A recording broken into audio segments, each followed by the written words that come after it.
Good day, everyone, and welcome to the webinar. Today's topic is Understanding Hospice and Palliative Care, and we appreciate you joining us today. These complimentary webinars are brought to you through a collaboration of sponsorship with O'Connor Mortuary, Care Choices Hospice and Palliative Services, Caring Companions at Home, as well as Alzheimer's Orange County. And my name is Kim Bailey. I'm with Alzheimer's Orange County. I'm a program and education specialist, and I will be your host today. Our sponsors are providing these webinars to you as a service to the community, and they are always on topics that are beneficial for anyone who cares for and works with older adults or is a family member for that matter. We hope that you find today's presentation especially informative and useful. We have a wonderful speaker today, the esteemed Dr. Vincent Nguyen. Let me go ahead and tell you a little bit about our esteemed presenter. He is Dr. Vincent Nguyen. He's a board-certified palliative medicine specialist with board certifications in geriatrics and family medicine. He earned his medical degree from Western University of Health Sciences in 1992 and completed a 2-year CHCF fellowship in healthcare leadership from UC San Francisco in 2016. Dr. Nguyen currently serves as the Palliative Care Program Director, the program medical director at Hoag Hospital, and in this role he provides direct medical care as well as oversight of the inpatient and outpatient palliative clinical services.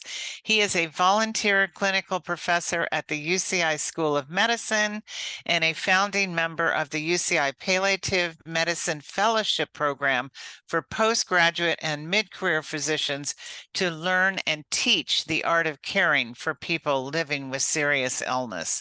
Dr. Nguyen co-chairs the Orange County Advanced Care Planning Partners, formerly known as the Orange County POLST Coalition, since 2009 to inform and educate the public on the value of advanced care planning.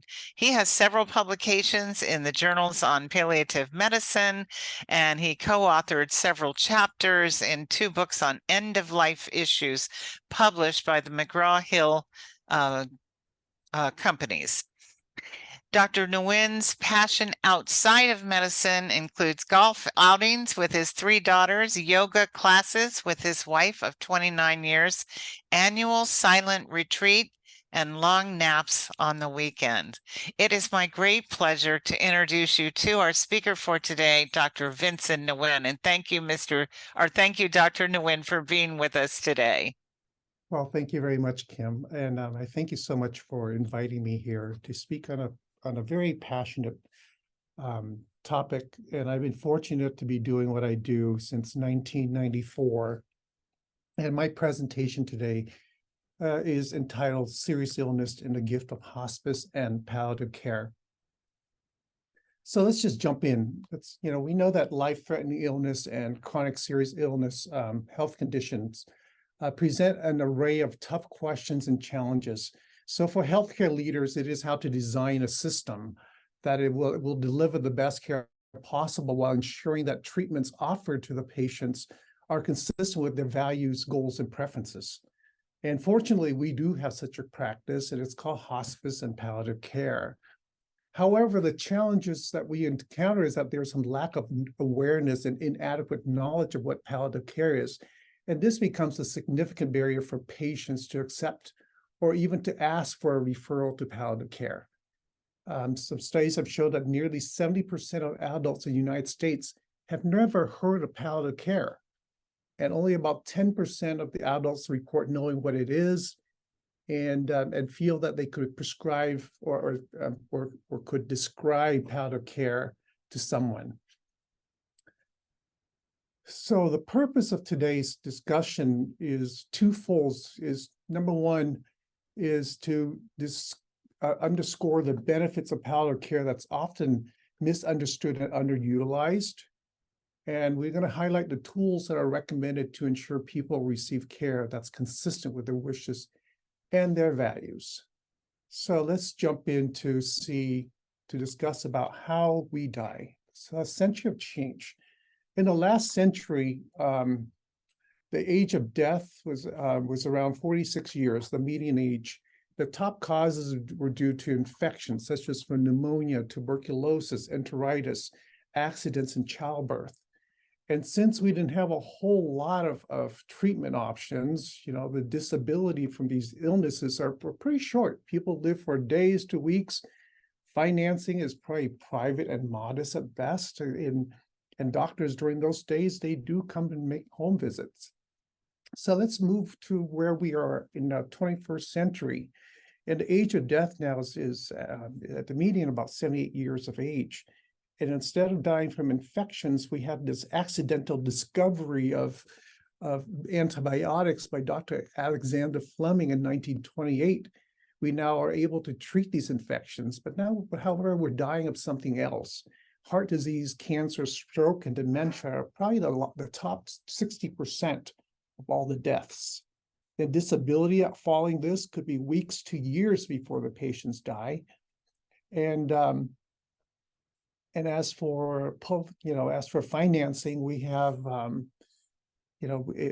my last reading was that hospice is now a $23 billion a year industry in 2023. So there's a huge public financing, substantial Medicare support for these programs.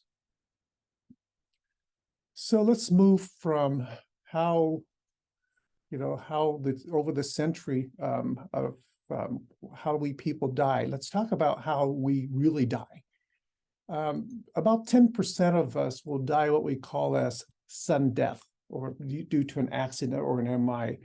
Our level of functions, as you see in the y-axis, is relatively, you can be running around and have a high quality of life, and then all of a sudden it's a massive accident or a heart attack will lead to your death. This is how about 10% of us will die. And the other 90% will die of something like this. If we were to look at cancer, the level of function may be somewhat high, but over the trajectory, over a period of time, despite treatments, as the disease progresses, about 3 months prior to death, we begin to see this kind of decline leading to the death. This other way of people dying, we call this exacerbation of and sudden dying. And we typically see these in patients with organ failure, such as congestive heart failure, chronic obstructive pulmonary disease, and renal disease. And how we see these people is they are functioning pretty, they're going along, but then they have these exacerbations, these flare up with their congestive heart failure that just basically describe how they tank so quickly. Rush them to the hospital, get them the medications they need. Some may end up in the intensive care unit. We treat these people, and their level of function increase. But then a few months later, they have another exacerbation. And this keeps going until the person until the body absolutely gives up. And the prognosis for these type of patients with organ failures are pretty hard to predict, because these people tend to have multiple exacerbations, and they can do this for years. The third type of disease trajectory that we see is this thing we call dwindling course. These patients are typically are dependent on activities of daily living and early in the disease course. And they tend to have multiple comorbidities, such as diabetes and heart disease and osteoarthritis, and dementia is typically present. We see that level of function there, but it's pretty low, and they're just remaining in this condition until they die from infections or sepsis. And there's a fourth category, and they call this a catastrophic event, such as an acute stroke, such as traumatic brain injury or hip fractures in the elderly. A person may be doing pretty stable. They may have a high function. All of a sudden they have a stroke, or they fall and they break their hip, and they have this rapid decline. They can be in this condition before the time of death. It could be weeks, months, even years. So let's move from how we die to support and discuss about what kind of support that are available for those who are dying.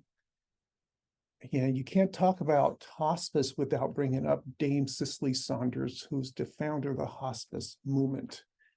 Cicely Saunders was trained as a nurse in England and later became a medical social worker and finally as a physician. She recognized that, what she needed to do is that the inadequacy of the care of the dying that was minimally offered in the hospital. So people were dying badly. She often saw patients and family that were told by the doctors in terms of there's nothing more that can be done. And it was a statement that she refused to accept. Her watchword was that there is so much more to be done.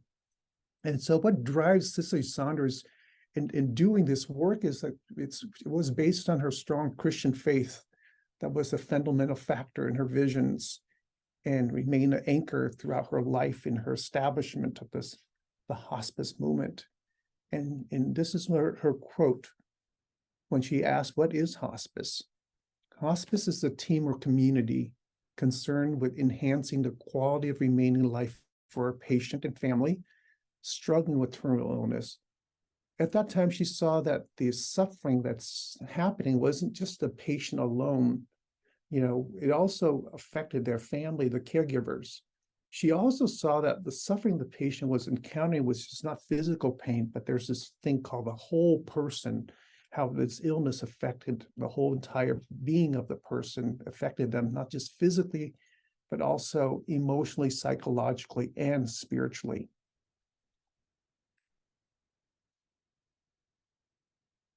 So the essence of hospice is really in the relief of suffering. And part of this relief and suffering is to not hasten to death. It's not there to prolong the dying process. And it seeks not to eliminate the person who's suffering and who's dying, but rather the pain and suffering that affects the person. So the goal of hospice is not to hasten death, nor prolong the dying process. Okay. All right, we'll go on. So let's talk about the hospice history. I find history, is so interesting what has evolved and where we are today. The concept of history started in Europe and has been evolving since the 11th century. Then and for centuries after, hospice was a place of hospitality, places of hospitality for travelers and pilgrims. This is where they were going on pilgrimage, they're sick, they need a rest. This is where people hung out. But it later became a place where the sick, the wounded, or the dying are cared for. And so we have the word hospice, and the Latin word the Latin word is HOSPEAS, hospice. And this is where we have the term hospitality and hospital come from. So as we talk about how hospice history has evolved, so Dame Cicely Saunders, she started the first modern hospice in called St. Christopher's in London, England in 1967. So why was it the first modern hospice? Because she utilized the concept of seeing the whole person and how pain and suffering affect the entire person. It became a place where they did some research and studies about how to manage people's pain so they don't have to physically suffer. How do they continue to develop and care that's compassionate, meeting the need of the dying patients, needing psychosocial, emotional, and spiritual support. It was also a place where people were taught how to provide the best care possible for those who are suffering. It was a place of clinical research. And this is where she understood that, these opioids don't last 9 to 10 hours. They only last about 3 to 4 hours. How important the concept of medicating patients basically around the clock for those who are suffering with chronic, stable, or chronic discomfort and pain. So she basically became the pioneer in the field of palliative medicine that is now established worldwide. In 1974, she was invited to come to Yale and to describe her work, and her influence on the United States led to the creation of the Connecticut Hospice New Haven in 1974. So hospice has evolved, and a modern hospice concept is it's not necessarily a place or a building, even though there are freestanding hospice. But the concept that I try to help people understand, it's not about necessarily a place, but it's a way of caring for people living with their serious illness. Whereas conventional medicine see death as the ultimate failure, hospice remains true to the fact that death is a natural part of life. There's certain things that we can't change, but we can certainly change the way in which we respond to this very essence of who we are as a human person. And so how do we care for people when they're presented with a serious illness and as the disease progresses to the point of death? And this is a traditional, we call it traditional delayed care model. It was the way in which we care for people who are dying of cancer. And I call this a care for dying. So what does that happen? Okay, so upon the presentation of the cancer and as the disease progresses to the point of death, the oncologists of the medical establishment are focused on treatments with curative intent. And all of a sudden we run out of options. You run through your fifth and sixth cycles and your fifth and sixth lines of treatments. I have nothing more to offer you. I'm going to offer, and maybe we just refer you to hospice. As you can see in this kind of model, hospice tend to be referred. I mean, people are often referred to hospice pretty late in their disease trajectory. And it's, I call this a brink of death care, where there's, it leaves people and family in a lurch. They have no time to cope. And from my experience, and from maybe some of you who have this experience, if there is delay in treatment, it can lead to result in great anxiety for both patients and family. So this is a proactive advanced care model that we're all working toward. And it's going to be a bunch of slides. I mean, a bunch of things flying around here, but we're going to try to make it very simple. So from presentation or diagnosis until as the disease progresses toward death, the focus of medicine is really in the curative intent, or at least how do we slow this disease process to at least modify the disease so that we can extend a person's life. The goal of medicine is really how to focus on helping patients live well and live long, but we also understand we cannot give people immortality. But this is not something that we will tell the population because there's a cure for everything. But we realize that we don't. And as we can see from this box is in the beginning of the presentation, the diagnosis, the area under this line here is huge. The focus is on curative intent, but we cannot forget about symptom control, supportive care for the patients and family. And as the disease progresses and there's not a whole lot of curative treatments left, those therapy becomes less, and symptom control and supportive care increases. And those kind of supportive care is called palliative care. So palliative care can be delivered while patients are still receiving disease-modifying therapy with curative intent. So people can receive both treatments and palliative care or symptom control at the same time. So where does hospice fit into all of this? You can see that when hospice fits into an area where there's no further treatment, there's either the patient cannot tolerate the treatment or we have no further treatments, or the family and patient says that's enough.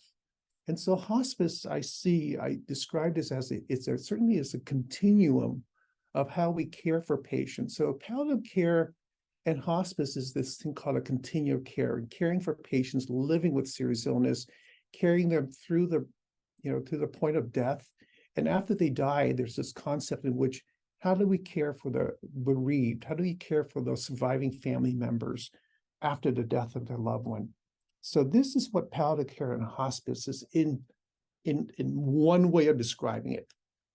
I have other ways of describing, and so I'll explain that other model for you in just a bit.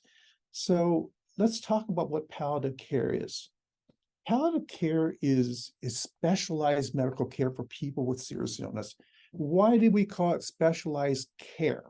Well, specialized care is that palliative medicine is a discipline of medicine. Now it becomes a subspecialty in which doctors spend an extra year postgraduate after they're done with their residency in family medicine, internal medicine, emergency medicine, neurology, cardiology.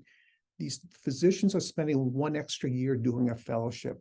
So it's really specialized medical care for people with serious illness, with the goal of improving care for both the patient and the family.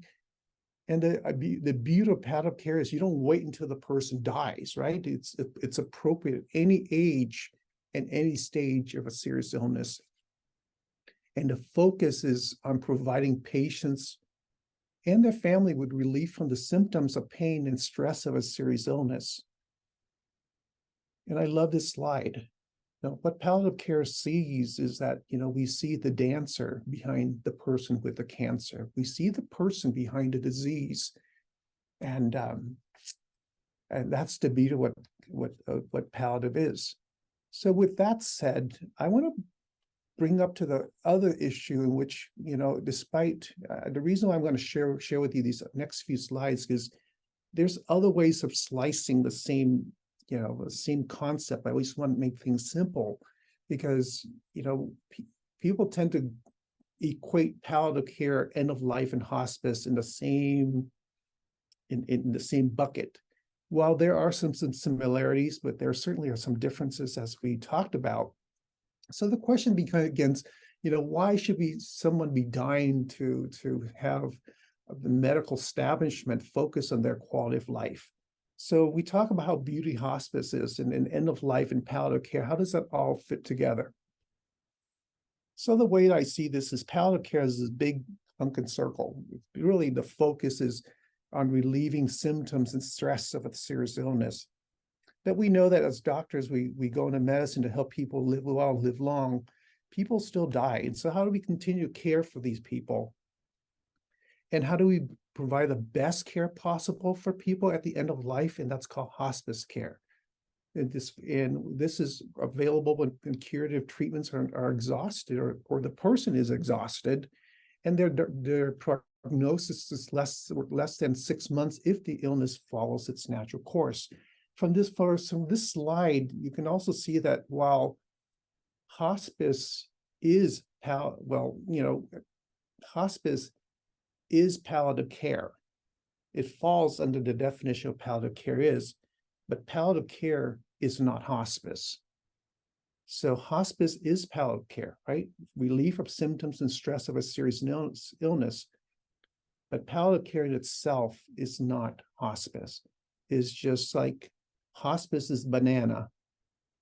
Banana is a fruit, but a fruit is not a banana. So going back to the hospice concept introduced by Dame Cicely Saunders, this whole concept of caring for the whole person, or caring for the whole person encapsulate the needs of utilizing an interdisciplinary team with the family and the patient being the focus of care.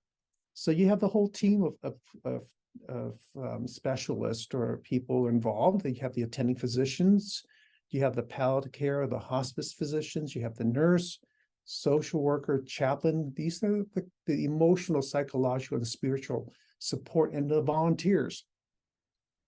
And in hospice, the beauty of that, for patients who in the last 6 months of their life, you have the home health aide who are there to support the family as well. So who is eligible for palliative and hospice? This is so great. Let's explain what palliative and what's hospice. So as you recall, I discussed about palliative care is for people living with serious illness. And the eligibility is for those, it's mainly for needs, based upon the person's need. What is their needs? Usually for psychosocial support, maybe for pain and symptom management.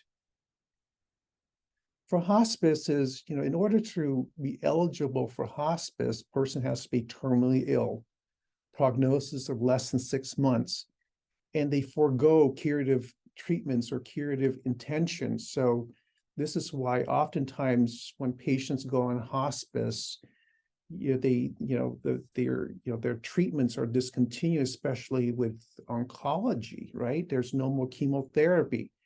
There's no intent of curing. Sometimes they will continue to receive palliative radiation to help shrink the tumor so that they can focus on managing the pain. So hospice do cover some of these treatments for palliative care, or at least symptom relief, but it's not for curative treatments. So with hospice admission or certification is that you have two physicians who certify that the person is appropriate for hospice. And they certify that the person has a terminal condition with an expected lifespan of 6 months or less if the illness follows its natural course. It doesn't say here the person has to die in 6 months. They're just saying if the illness follows its natural course, it's not a surprise to us that the person would die in less than 6 months. In my years practicing as a hospice physician prior and a palliative care doctors, we know that having hospice and palliative medicine involved in caring for patients, sometimes we change the prognosis of the person, that people actually live longer with the extra layer of support. I believe in 2010, there was a study by Dr. Tamel in the New England Journal of Medicine, where she looked at patients who were receiving traditional chemotherapy or oncological treatment. And she also compared those with patients who are receiving traditional oncology interventions and having palliative care and support for them.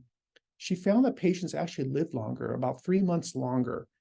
People living on a median between, for those who are just receiving regular oncological care, they live about 7 months.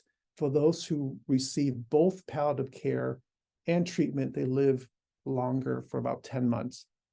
And we also see that in hospice too, for sometimes with patients with heart failure, heart disease, or COPD, and even dementia, because with the additional layer of support and support for caregiver, ensuring the patients receive the best care possible, people live longer.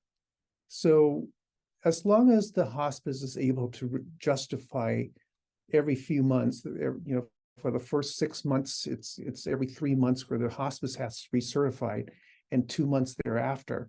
We can go into the nitty-gritty later, but I just want to explain to you that patients do not have to die in 6 months. So this globe basically, would you be surprised if the patient dies in the next 6 months? And what are some of the diagnoses? Cancer is typically equate to, we see a lot of cancer patients in hospice, but in the beginning, but we also seen that people with heart disease, lung disease, liver disease, dementia, they do die too. So these whole things are open up to all sorts of serious illness, including stroke and ALS, HIV, which used to be a big issue back in the late 80s, early 90s.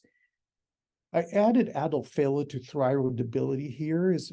I toss it in here in the past, we were able to use this diagnosis, but now Medicare has don't recommend using this but for me, I struggle because sometimes patients have so much disease and so much illness that they do die from old age and debility, but unfortunately we can't use that. So we have to think of something else. So let's focus a little bit on the Medicare hospice benefit. Who pays for hospice? And there's a lot of questions when it comes to these payment, but the Medicare hospice was established back in 1982. And as we understand Medicare, there's really Part A and Part B.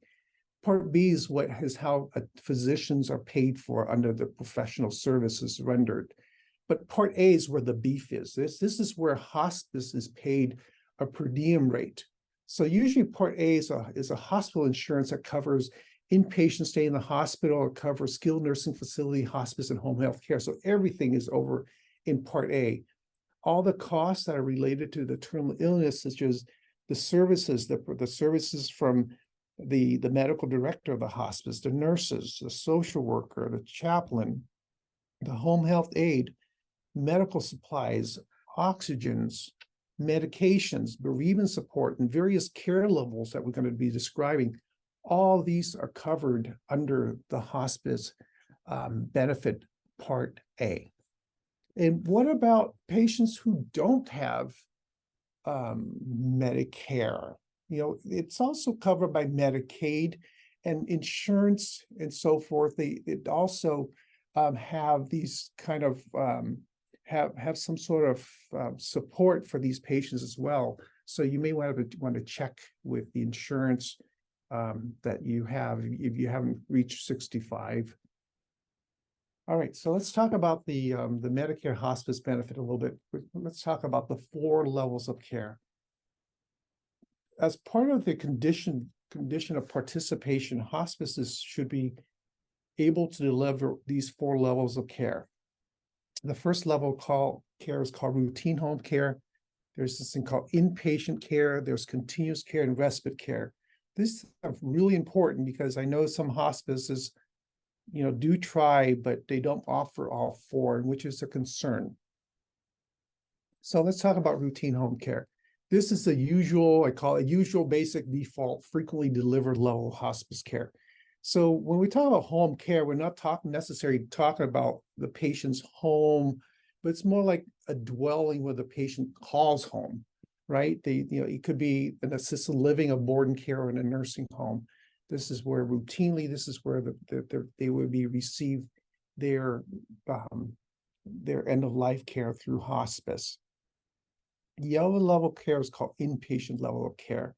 This is for patients, we call that, you know, here at Hoag, we do have an inpatient level of hospice care, and it's for patients with uncontrolled symptoms or unstable medical conditions that cannot be managed while at home. And oftentimes within the inpatient care, there are very clear delineated rules and regulations when it comes to inpatient care.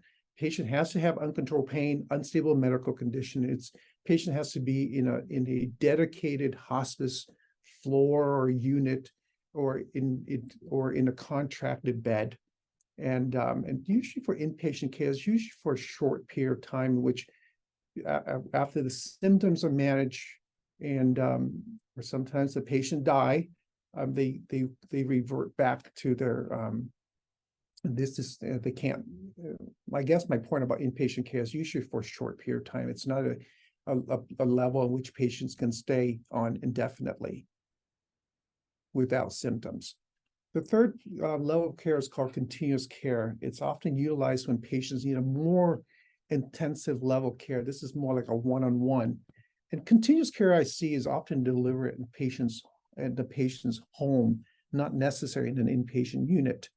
And it's usually staffed by LVNs and nurses aid, where they're there with the patient while the patient's having symptoms, having, such as pain, shortness of breath, really bad wounds requiring frequent changes, and where patients are so agitated and they need medications administration around the clock.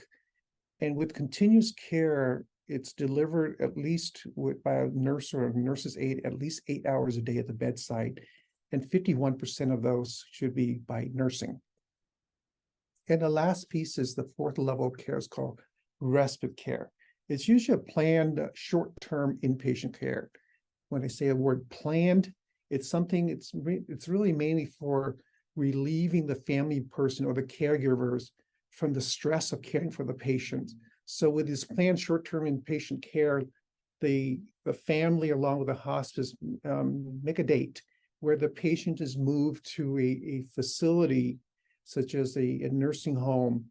I haven't yet seen an inpatient hospice or hospital because it has to do with contracts, where the person is there for about 5 days or less, and in which it allows the family and the caregivers a chance to take a break, go to a wedding, go to a short break or vacation of some sort, so that they can go back and be rejuvenated, you might say, to continue to care for their loved one who is sick.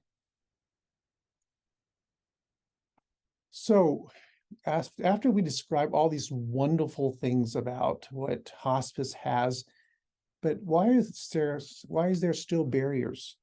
Let's start with society and culture. Well, we live, I call it a death denying society where death is seen as the enemy. It's death is an option. We got to fight at all cost. So society and culture is one thing, but we also see relatives too. Often we hear relatives and friends, well-meaning, they'll tell the patient, you can't give up. You got to keep fighting for us. You got to keep fighting for your family. And you know what? We're going to be praying for you. God's going to do his miracle. And so it's, you got these more existential burden on the family and the patients, and extremely stressful for everyone involved. For the patient, for many, it's like, yeah, I got to want to live as long as possible, even if it means pain and discomfort. I can't give up on my family. I can't give up on people who are rooting for me. And the fourth barrier is really physicians. Our primary goal in medicine is a cure. We want to help people live long. But you heard me talk about our goal is really help people live well and live long. And this is where palliative medicine comes in. But sometimes within the industry of the medical world is we're just going to help you live long. So what, are you going to suffer a little bit? But these are the trade-offs. We talk about making sure that patients receive the kind of care that are important to them based on their preference and their values. So the obstacle, myths, and fears of what physicians often talk amongst ourselves is that, I just don't want to break bad news. Maybe the patients and family are really not ready to have these kind of conversation. So we have a lot of myths. And sometimes having these conversation for some patients and family, they view this, we start having these goals of care discussion, talk about the what ifs for the future. It may mean like, am I dying? This may be the beginning of the end, and it hurts too much. Let's not talk about it. This is the elephant in the room, which we don't like to talk. And so there's this other myths, and which are really myths, is that it takes away people's hope. And studies have shown it doesn't take away people's hope. It actually helps them to prepare for something that, hope for things that they can control. It makes, the other myths is that it makes people depressed. Studies haven't shown this. And it reduces survival. No, it has not happened. So I had as I was reviewing this, I had a whole study. It addressed this. So when we talk about, not ready, this is our society. Let's not talk about death and dying. Maybe we can get a few people to join us. It's like, this is our society, this is our family. And the more we get people to join us, it's better. So denial then is great when you have companions, but doctors too. Even though the best doctors in the world have been successful in making everyone immortal. So we don't like to talk about this. We're happy to give you great news. When it comes to tough, bad news, it's very challenging. And sometimes in the work that we do in palliative medicine, we tend to be the first person that walks through the door. And how do we create that rapport with patients and family where they don't see us as the death squad or the angel of death? Or it's like we're really nice people, and we want to make sure that we care about you so much that we want to jump in there. We're jumping to have these conversations where most people would run away from. So it's like the firemen, right? You kind of run into where the fire is. We didn't create the fire. We're just trying to help relieve the situation. So here's another slide I found is very interesting. People often like to bypass the inconvenient truth and just buy the reassuring lie. And it's easier to tell people what they want to hear. It's difficult when it's not. So the reality is everyone dies. Death itself is not an inherent failure, but neglect is failure. And what kind of neglect are we talking about? The neglect that we talk about is we fail to ask people about what they value most. If time is short, what are your priorities? What's most important for you? And it's a very simple questions. We even though we may not talk about, or patients may not talk about with their loved ones, but a lot of times people are thinking about this. people know that, there's something is not right. Of course, they're fearful. And often when I have my conversations with my patients and the family, I ask, what are you hoping for? And what are your worst fears?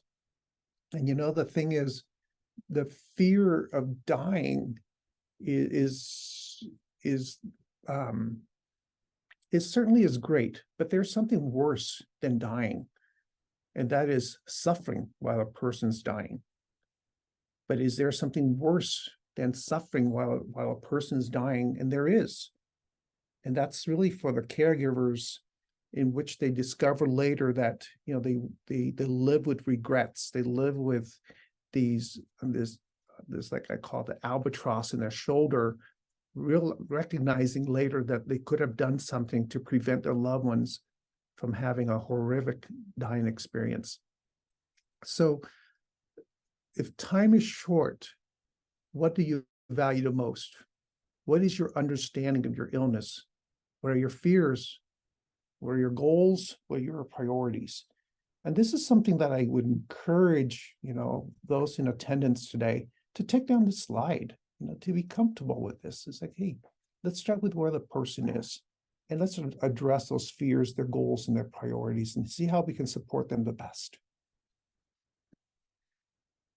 I love the Advanced Healthcare Directive. I love this pink form called the POLST. And in the introduction, that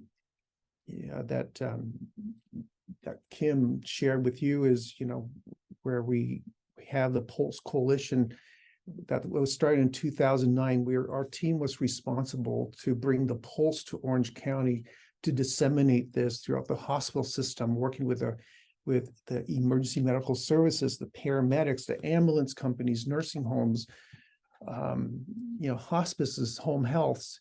And at that time, we had the California healthcare directives, but we recognized that the POLST is an invaluable tool for patients to make those wishes known. Both of these forms really focuses on the conversation. It's not about completing a form. It's really about, let's talk about what you value most, what's important to you. And it outlines a context in terms of, how do you make an informed choice? What are your goals of treatment? The idea is, yes, understanding the goals of medicine is helping people live well and live long, but we cannot give people immortality. And I really like to discuss about, when people talk about, I want everything done. And what does that mean, everything done, in what situations? So this question becomes, or this answer becomes so impacted into this big global thing. It's really two questions in which you dismantle it and ask the question. The first question is, the first scenario is, what are we to do when we find a person dead? What are we to do when a person has no heartbeat and they're no longer breathing? What are the options? The first option is do everything, go there and pound on the chest and stick tubes in the person and try to revive them. Or do we allow the person to die a natural death? People living and suffering from chronic or end-of-life diseases and illnesses, CPR don't work. So really the first scenario is the person we may recommend let's not resuscitate, allowing that person to die a natural death. And this is what we call DNR. And DNR is what to do when the person is dead. While on the other hand, the second scenario is the person is still alive. What are we to do? Do we apply full force and help people live as well as possible, even take them to the intensive care unit and have tubes and machines and everything to keep them alive? Or do we focus on selected treatments, or do we focus on comfort care? So the beauty of this is, I want to emphasize this, is the person can be a DNR. Do not resuscitate me when I'm dead. When I'm dead, leave me alone. They choose DNR. But when they have a heartbeat and they're still alive, people can still receive interventions. They can still receive intensive care to help them live. If we don't intervene, the person would die. So these are the two clinical scenarios that's often I see kind of combined into one, but it's really two. What to do when I'm dead, what to do when I'm not dead yet, but if you don't intervene, I'm going to die. How aggressive this is how aggressive you want me. I want you to be. And that's on the pulse. And that's another discussion for another day. So a little bit of the pulse, again, it gives, why is this so important? Because it gives the patient control, what they would want, prevent unwanted, ineffective treatments. CPR at the end of life don't really work. And it reduces, with having clear understanding, it reduces suffering and ensuring that the person's wishes are honored. As we come to a conclusion of our discussion, I just want to leave you leave you a quote from Dame Cicely Saunders. And when she talks about caring for people in the last phase of living, she says, "You matter because you are you, and you matter to the last moment of your life. We will do all that we can, not only to help you die peacefully, but also to live until you die." I just want you to live with that quote in terms of what we do in hospice, what we do in palliative medicine, is to how to help the people live fully until they die naturally. Thank you very much. Okay, Dr. Nguyen, let's go ahead and go to that final slide, and I'm going to open up the chat box and look at our questions for you. The first one I have for you is approximately how many residential hospice houses are there in the U.S.? So inpatient hospice units in the U.S., Dr. Nguyen. Yeah, inpatient unit, I would not be able to answer that question, because inpatient, if you're talking about as freestanding inpatient hospice unit, there's a handful across the United States. It's usually in the Midwest and back east. In the West Coast, I know of a few, and it's usually, we have one in Orange County, and then we have a few up in Northern California. The challenge of these standalone inpatient hospices is that it's very costly and it don't last very long. It has to do with the financial arrangement. This is why we typically have inpatient programs within the hospital setting. Here in Orange County, the large institutions such as Hoag, UCI, and other hospitals such as the Memorial Care, they do have an inpatient unit that's within the hospital setting. But outside of the hospital setting, a freestanding, it's very little. And there is this other piece where people do inpatient, usually for a short period of time, in the nursing home. Of course, there's a lot of scrutiny behind the inpatient in the nursing home. That's in terms of how Medicare views as duplication of services. But that's an issue to discuss outside of this discussion. Yeah, that kind of leads into the next question, which is of an ethical nature. An observation. We are seeing so much hospice fraud in our county and state. Several doctors we've encountered seem to have contracted with only one hospice, and they will only give their patients that one resource. Aren't doctors supposed to recommend at least 3 hospice companies? Well, Medicare, when you look at hospice and you look at the Medicare benefit, patients should have choices in which they have choices of what hospices they want. They want to choose. Oftentimes, patients will turn to their doctors and say, "Docs, I want the best hospice, and who do you work with, and how can you help me to obtain that?" While I do believe in choices, I think the important is the person. That's a really tough question, because I use, in terms of choices, people, you want the best care. And it becomes extremely challenging when doctors and hospice have a financial arrangement. So it gets a little bit sticky. But under the law, you should be able to say, here are the options. So within our hospital system, I can share that with you, is sure, while we have our own hospice here at Hoag, we also have other providers that's part of the preferred list. Why we use our own hospices, but we also recognize that families and patients, they have other choices. They can ask their doctors, well, thank you for referring me to this one, but I like this one better. But when that happens, the doctor said, of course, I want what is right for you. But it becomes very sticky when there are financial arrangements. And that's why I'm trying to answer. It's like, oh, it is sticky.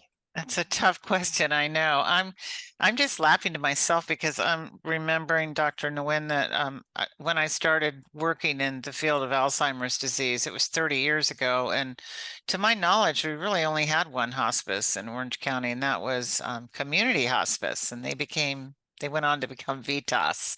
It was But there's so many, there really are so many. And I know even when I needed hospice for someone, that person's doctor admitted that he had a comfort level with a particular hospice and he preferred to use them just because he knew that families had given good feedback. So I think it's a complex question, and yeah, it's kind of tough, especially with so many hospices on the scene now, right? Yeah, I want to say something about the hospice fraud. I mean, because from my understanding, there are like hundreds and hundreds of hospices. Yeah. And I kind of presented in the beginning in which patients may not know what the hospice can provide. They should be able to provide those 4 level of cares.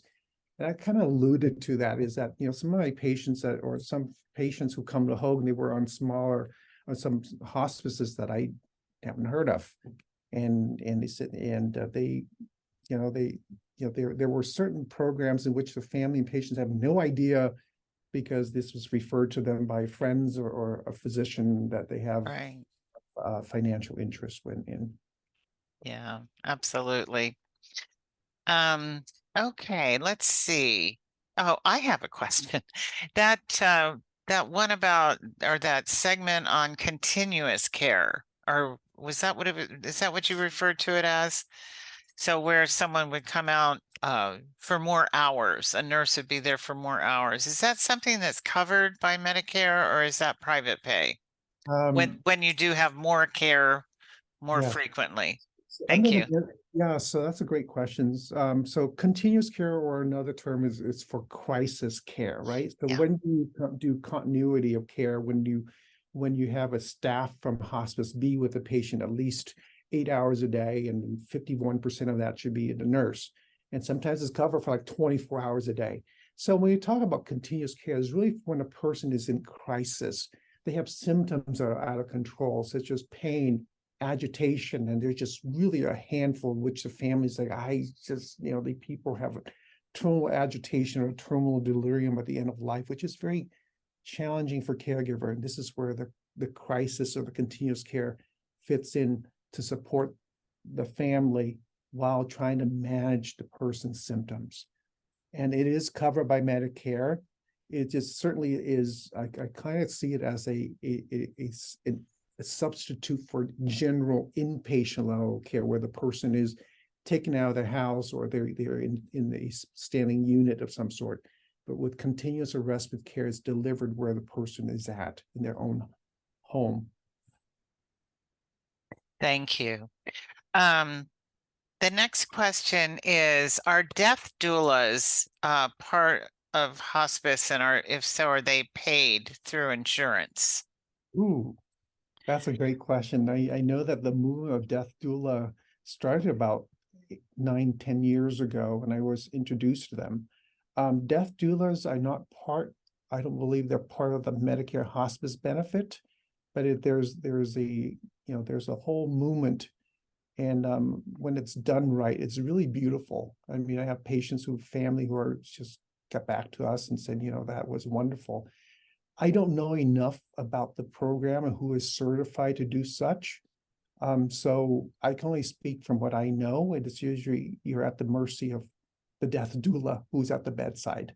So I just gonna leave it at that. But that's a great question. It's still an evolving piece about hospice, right? I think there's, people like birthing. I think at the end of life, you do need people to be there to help guide people, but you want to make sure people are trained.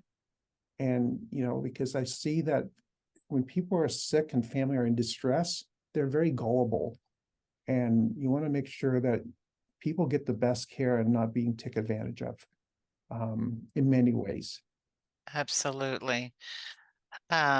Okay, when do you engage? This is like a five-part question.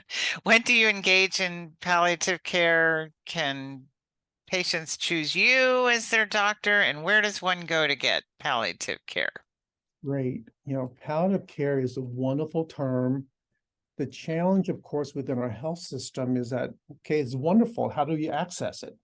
Right? So how do you even have a conversation with your doctor saying, when you go to your doctor's, doc, I know I'm not dying. I'm pretty sick, but can you refer me to a palliative care team or a doctor? So with a palliative care doctor, it's not a standalone. We usually work in teams. Within it for here in the hospital, there's not enough of us. That's why we're training. I focus mainly in caring for people with cancer, but we know there are other people such as heart disease, dementia. How do we get that palliative care? And this is where we reached out to our community partners, those that Care Choices. They have both hospice and palliative care service. It's an additional layer of support. And how is it paid for? Well, palliative care isn't paid for by Medicare currently. It just pays the doctors to do his work. But you look at the whole team approach, it's something that health insurance, Medicaid, this is something you may want to look into and talk to and speak to your primary physicians. And sometimes big institution will have big medical groups will have such benefits for the members. Okay, thank you. I want to segue just for a moment because it looks like we're going to run into a little bit of overtime situation, and you've graciously agreed to stay on, for another 10 minutes. But just in case some need to leave, a couple of announcements I want to make. One is that we want to remind everyone of the importance of being aware of implicit biases or unconscious stereotypes as we care for others. The best practice is a person-centered approach where we view each person that we care for as an individual with unique needs and preferences, and we of course treat them with dignity and respect even when they're very different from ourselves. If we always listen carefully and respectfully so that we understand their perspectives, values, and preferences, we can then build trust and, of course, provide the best quality and highest quality of care. I also want to just quickly thank our sponsors one more time for making this presentation and all of our presentations possible. Thank you to O'Connor Mortuary, Care Choices, Hospice and Palliative Services, and Comparing Companions at Home, as well as Alzheimer's Orange County. And also, don't forget about next month's seminar, which is going to feature our own Patty Burnett Mouton, who is going to talk to us about person-centered care at the end of life. So we'll continue some of this discussion next month with Patty. So now let me just go back to our questions, and again, we have a few more minutes. Is there a limit to how many times a person can switch? So can they switch from one hospice to another, Dr. Nguyen? The question is, yes, the family and the patient have choices of who their providers are. They Okay. can switch, and I have, I know patients who have switched about 3-4 different hospices. It's for various reasons, because they move from one place to the next, and that the hospice isn't available. They just pick one, they didn't like it, so they move about 2-3 times. Oh But boy. yeah, people can always switch. Okay. I would think if they switch a lot of times, that would be pretty kind of disruptive to the care. Exactly. You have to Yeah. figure out, because it is very disruptive, and Mhm. and the continuity is critical at this stage of their life. Yeah. Then there's a question about the California End of Life Option Act. I guess they're referring here to Death with Dignity, the Death with Dignity Act. Mhm. Is that practice in Orange County? Unfortunately, it is. If you look at the pure reason why hospice was started, is like, we're not here to speed up the dying process. We're not here to delay the dying process either. We're not trying to move this. So the idea when Dame Cicely Saunders came up with, how to care for people, this was not part of the discussion. Yes, I know things evolved, And there are hospices who choose to be participating in this this option, but here at Hoag, we do not. In our palliative care department, we understand the sanctity of life, and we also understand that people have choices too. But we chose to support people. We choose to invest our energy in providing the best care possible for our patients and family. Thank you, Dr. Nguyen. Would someone who has Medi-Medi be able to get inpatient hospice at Hoag, considering that Hoag does not accept Medi-Cal or CalOptima insurance? Since hospice is covered 100% by Medicare Part A, would they be accepted and only Medicare would be charged for the services and not Medi-Cal? Yes, the program that we have here at Hoag is usually after a hospital stay, right? At the end of their hospital stay before they're discharged, but they're just too unstable to be discharged. So for those with Medicare, is under Part A, it's just patient, it's a smooth transition over to inpatient hospice, and there's no cost to the patients and family. But for those who don't have Medicare, they may have CalOptima, which is a Medicaid program here in Orange County. There's certain groups that will say, yeah, we can do that here at Hoag. But there's certain, and then insurance as well. But we also have to check to make sure that there's no co-payments for the family. Some payers will say, yes, we do have a Medicare benefit, but your co-payment is X amount of money a day, which cost prohibitive. Okay, I thought hospice was always free. It is for Medicare and Okay. for Medicaid. Okay. Unless they assign them to a certain medical group. Okay. For patients who don't have, if they do not have Medicare, but they have insurance, we have to check with their insurance to see what kind of benefit and what, and are there any co-payments, or have the patients meet their deductible for the year? Okay. Thank you for clarifying that. What exactly does palliative care provide? No, palliative care, what does it provide? Well, in global terms, the easiest part for me as a doctor is like we provide pain and symptom management, from the medical perspective.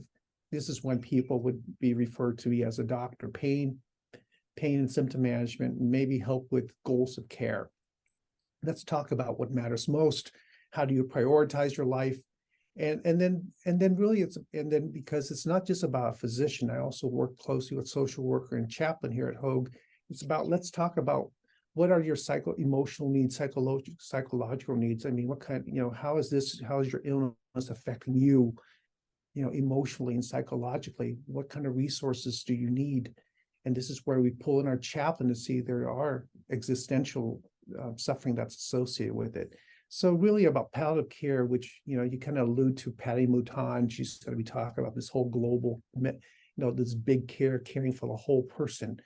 It is what palliative care is. It's about caring for the entire person who's living and suffering with their illness, and how it's affecting their quality of life, affecting them medically, physically, emotionally, psychologically, and spiritually. Thank you, Dr. Nguyen. Can a person be placed in hospice more than once? What are the parameters? I guess I think I need to clarify, can a person be on hospice more than once? And if I kind of answer, maybe reframe the question is, can a patient come off of hospice or revoke or is discharged from hospice? Can they come back on again? And the answer is yes. Patients have always had the right to leave the hospice. They can say, look, thank you for the service. You guys are wonderful. But you know what? I understand there's some more treatments that are available at Hoag somewhere. I want to revoke hospice. I want to go to my hospital and get my treatment there, to try experiment with these chemo, and maybe it'll help extend my life. So they can revoke the hospice. And if at some point, the disease worsens, if they're no longer, if the treatment is just too awful, patient can always say, I want to go back and be on hospice. And there's really no number of time the patient can a number of months or years that the patient can be in hospice. I remember when I did hospice years ago, we had patient live on hospice longer than 3 years, right? So it's not like you're going to go on hospice, you're going to die within 6 months. It's about how do you evaluate the situation. People sometimes they have that slow dwindle. They get aspiration pneumonia, and somehow they miraculously pull through. with our symptom management. And so, and congestive heart failure, these kind of things in which before that, patient living with an ejection fraction of maybe 10, 15%, but we manage the medications, we'll take care of their, talk about their diet and helping their caregiver. These people live longer. And sometimes we have to discharge them for extended length of stay. And after we discharge them, a month or two later, they decline, we admit them again. And it's the right thing to do for patients and family. Yeah, we've heard our families have sometimes talked about the fact that with the extra attention and the good care of hospice, that their patient actually, thrived and was discharged only to return at a later date. So yeah, we certainly see that. Let's take one more question before we close. Can a doctor be on more than one hospice company as the medical director, or is that a conflict? Yeah, I think I think that's self-explanatory. I think it's a conflict, right? Okay. Yeah. So,